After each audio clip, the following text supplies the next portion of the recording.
За сайн байцгаана уу? Та бүхэнд өдрийн мэнд хүргэе.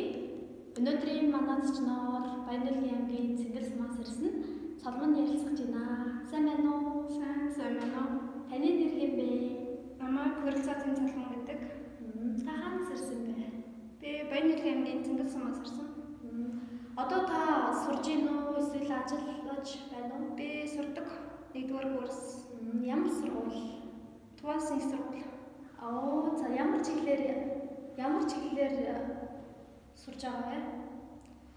Эрдэм шинжилгээний ажилтнаа ажиллаж байгаа. Зүг. Туваа улсад сурах хэр байна? Ямар байна? Хэр сурж гин?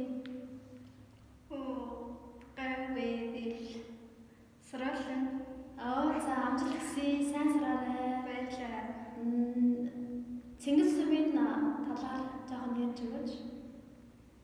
Манай цомчин Монголын хамгийн баруун хязгаарт байдаг 3 том голын бэлчирт байдаг жижигхэн сум Казактова үндэстэн амьдардаг. Зөв. Цэнгэл сум тэгэхээр Баянүргийн аймгийн хамгийн баруун цагт оршдог Монголын хамгийн баруун цагын аймгийн сум юм биш үү те? Аймгийн сум. Туваа хэл мэдэх үү та? Туваа хэл мэднэ. Миний их хэл үү? Тийм их хэл. Туваа хэлээр одоо туваа хэл дээр монгол хэл сурж байгаа хүмүүс байгаа байхгүй юу? Монгол хэлийг сурахын тулд яах хэрэгтэй вэ?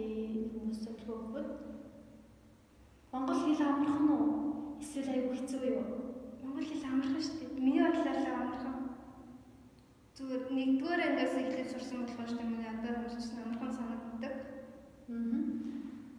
За өнөөдрийн ярилцлаганд идэвхтэй оролцсон танд маш их баярлалаа.